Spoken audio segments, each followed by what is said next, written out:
Sebagai partai besar, PDI Perjuangan cukup serius guna mencari dan menentukan para calon kepala daerah yang akan bertarung di Pilkada serentak November mendatang.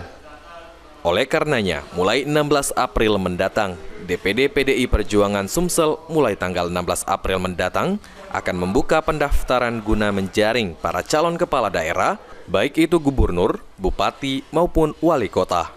Disampaikan oleh Ketua DPD PDI Perjuangan Sumsel, Giri Ramanda Kiemas, pihaknya membuka kesempatan yang seluas-luasnya bagi siapapun yang ingin mencalonkan diri sebagai calon kepala daerah. Sampai sejauh ini menurut Giri, ada 4 calon dari PDI Perjuangan yang menjadi prioritas maju di Pilkada, yaitu Askolani, Depi Suhartoni, Ardian Syafikri, dan Julius Maulana. Sedangkan untuk Heri Amalindo, yang kemungkinan maju sebagai calon gubernur masih belum mendaftar di PDI Perjuangan. Memberikan prioritas kepada kader-kader, tapi beberapa kader yang sudah di list prioritas itu Askolani, Devi Suhartoni, kemudian Fikri, dan Julius. Tapi Julius catatannya di 4 Lawang, bukan di Lahat. Nah itu.